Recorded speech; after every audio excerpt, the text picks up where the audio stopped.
This is Make It Mentionable. I'm Alyssa Patness, and this is the show about being human in a world that encourages us to be robots. I invite you to join me as we journey through the mess, the magic, and the mania in between, because what we can talk about, we can manage.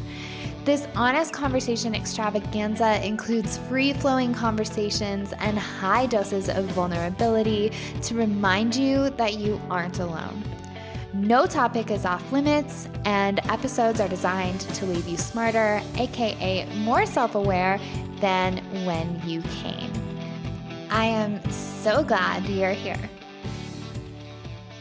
Hello, and welcome back to another episode of Make It Mentionable. I am live from Greece this week, so if the sound quality isn't as good as normal, please pardon me for this one episode, but I wanted to be able to share some things live from Greece. So currently on this leg of the trip, I am in Santorini, and it really has brought up a lot of thoughts for me on presence. And in general, this trip has had me thinking about presence a lot. And so I have three insights that I wanted to share on presence based on things that have been going on while we've been traveling. And the first one is, are you focusing on reduction or are you focusing on resilience? And specifically, when it comes to stress, are you focusing on reducing your stress or are you focusing on cultivating a sense of resilience?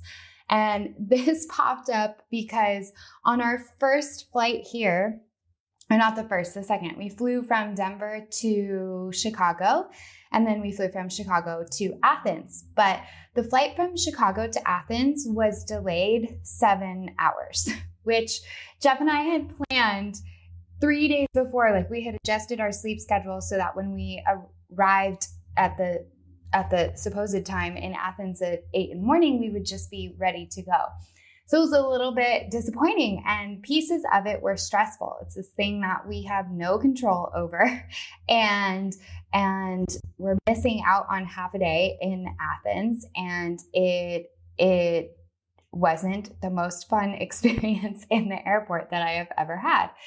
And so I was reminded of the difference between stress reduction and stress resilience then, because it's the difference between, if we only focus on reducing our stress, then we're just trying to eliminate it. We're just trying to get rid of everything in our life that might potentially trigger us or that might potentially induce stress. But that's a futile effort. We can't do that. We can't possibly get rid of everything that can cause us stress. And so a much better way to go about it is to cultivate a sense of resilience.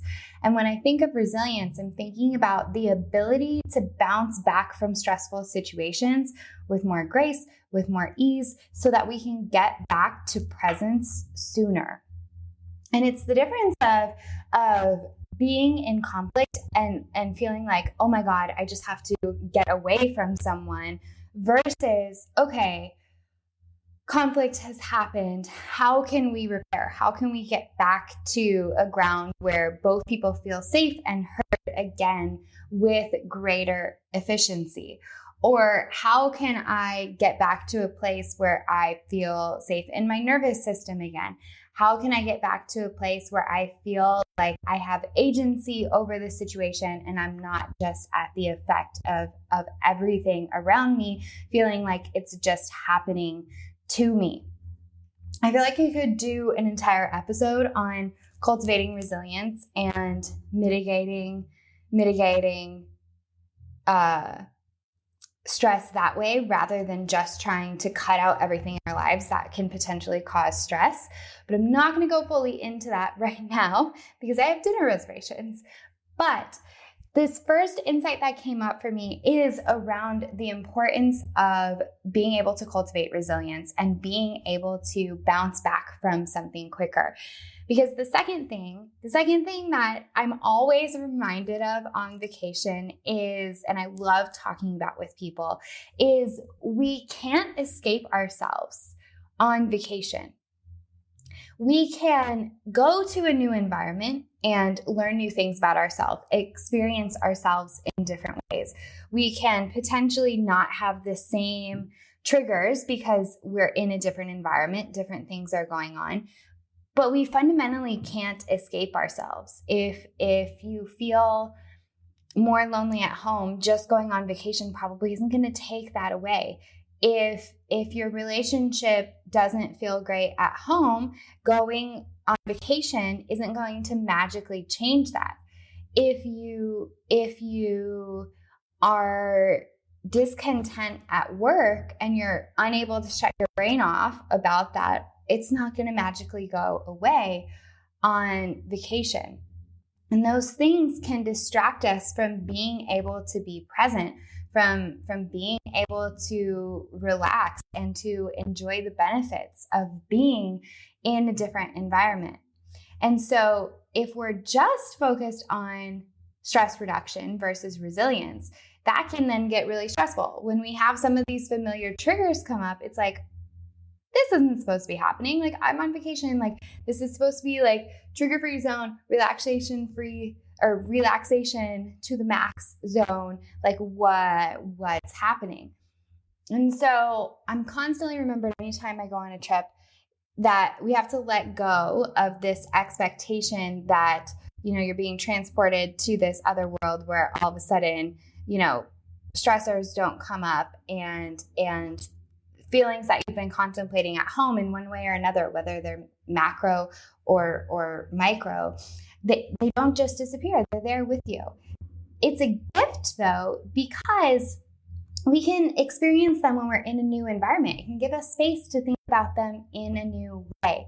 But resisting them and just being angry that they're coming up isn't going to help anything. So the first insight is around, are you focusing on stress reduction or are you focusing on resilience? And we can't control everything that's happening. We can't control everyone's reactions around us, but we can control how quick we're able to bounce back once we've sort of felt off kilter. And remembering that we can't escape ourselves. As much as we try sometimes to, again, avoid a trigger or reduce it, we can't escape ourselves. And so rather than shunning or pushing away a part of us that wants to be heard, how can we allow it to be heard? In many ways, when you go on vacation as a couple, you're going on vacation with 4 people. Each of you, the adult version of each of you, but also the inner child version of each of you, or the different parts that are playing out and coming to the surface right now that want attention. For many people, that is their inner child, but maybe the perfectionism part comes out. Maybe your controlling part comes out because you feel more uncertain on vacation. And so you have this part of you that wants to control things more often. And so your partner is going on vacation with you, but they're also going on vacation with this controlling part that really wants to be heard and wants things to go the way they want them to go. And so remembering this, it can also bring us back to the importance of the first insight around resilience, where it's like, okay, if I know these things are going to happen, how can I bounce back quicker? We've had numerous things this week happen outside of just the flight, and it hasn't hindered the vacation. It hasn't hindered our ability to be present as much as it would have if we didn't focus on cultivating resilience and being able to bounce back quicker. It's not about eliminating things from happening at all. We wouldn't be able to experience the contrast and know what's good as well if we didn't have that. So it's our ability to bounce back faster. And the third insight I had it's been pieced together through an article I read, through having drinks last night at a bar overlooking the sea in Santorini, and in a conversation with Jeff and I. It's sort of an amalgamation of three different things this week. But it's around consistency. And so often we put so much pressure on ourselves to be consistent in doing something, because often when we have a new idea or something new that we want to step into, it is important to be consistent because it's how we come to understand ourselves. It's how people can trust us differently. But with that being said, we can also put a lot of pressure on ourselves to have to be a certain way. And I think there's a lot of magic in allowing for inconsistency, but intentional inconsistency. And what I mean by that is, in a lot of ways, being consistent is great. Like being consistent with this show, showing up every week and doing a show, even if I'm in Greece, or being consistent in sleeping habits or eating habits.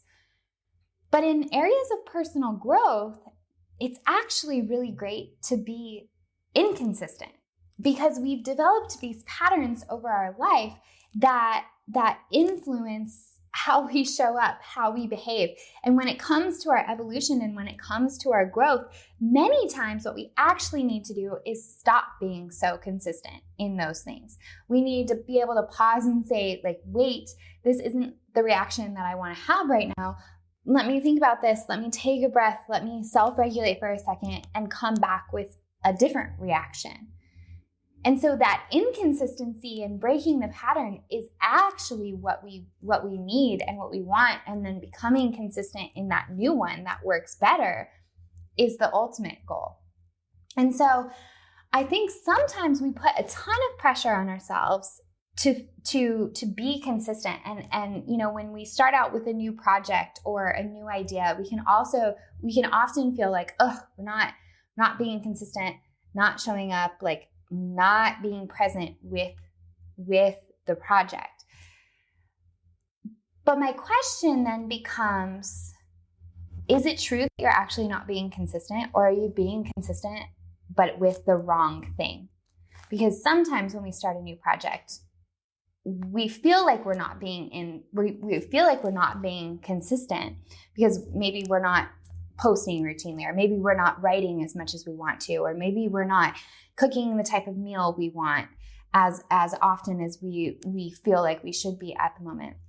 And in those cases, what are you actually being consistent about then? Because in those cases, it might be that you're being consistent in perfectionism and trying to get every little detail right. And so it's making it way harder to show up with that new idea. Or maybe you feel like the meal has to be, so rigid that it just becomes overwhelming. You can't allow yourself to deviate in any way. And so it's these other consistencies that's making it difficult to truly be consistent with the thing that you want to give your presence to. And so sometimes the thing that can actually help us be more consistent is allowing for some inconsistencies. Like this show this week, I don't have my normal podcast mic with me. I don't have a ring light. I don't have the normal equipment I use. And so the quality may not, I'm not sure yet, may not be as great as it normally is. But it's more important to me to get the show out there and to share these things, rather than just making sure that every little thing matches and is consistent in quality across the board. If I got hung up on that, this episode wouldn't have happened.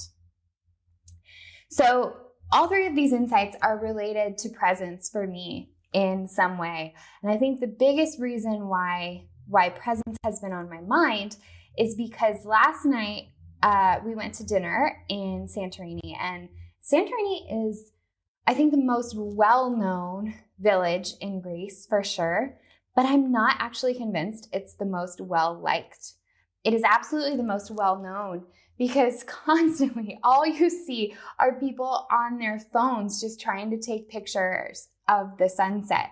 It was a little bit jarring to me when we first got here, the amount of people who were on their phone while we're at dinner, just tables where they're just taking pictures of the cocktails or just taking pictures of the sunset, and for how long that was happening.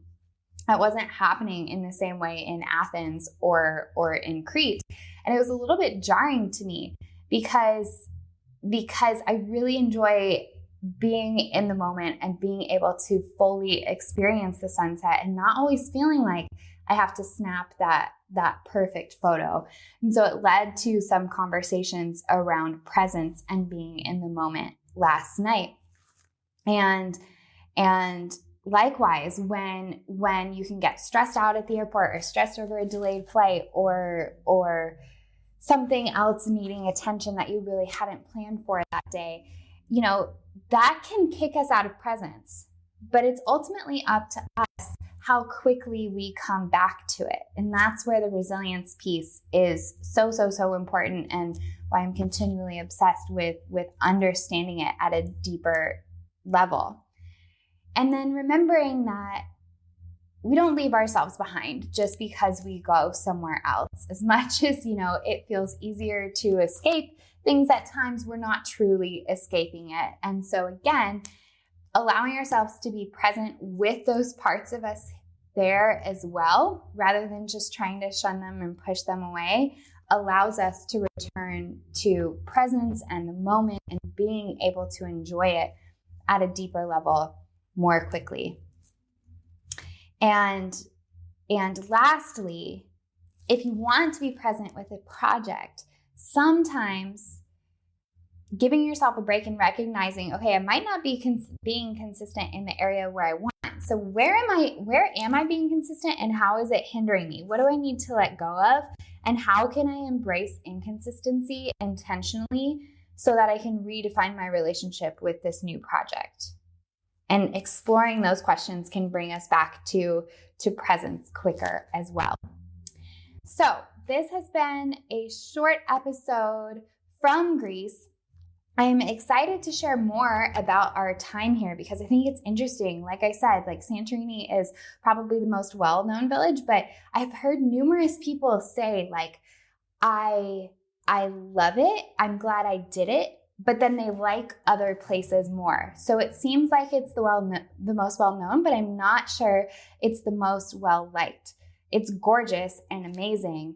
And I have had different experiences elsewhere that I think are underrated compared to what gets talked about here. So I want to share some more of that, but I haven't fully experienced Santorini yet. I have 3 more days, so I will do that once I know more. Thank you so much for tuning in. And if this sparked anything for you around presence or how you can feel in the moment, or if you have thoughts on resilience, I would love to know. Head on over to the comments and I will meet you there. Thanks so much for tuning in, and I will catch you next week. You've just finished listening to another episode of Make It Mentionable with me, your host, Alyssa Patmos. If you're looking for more in between episodes, then sign up for The Peel. It's my free newsletter that gives tips for how to navigate whatever life dishes.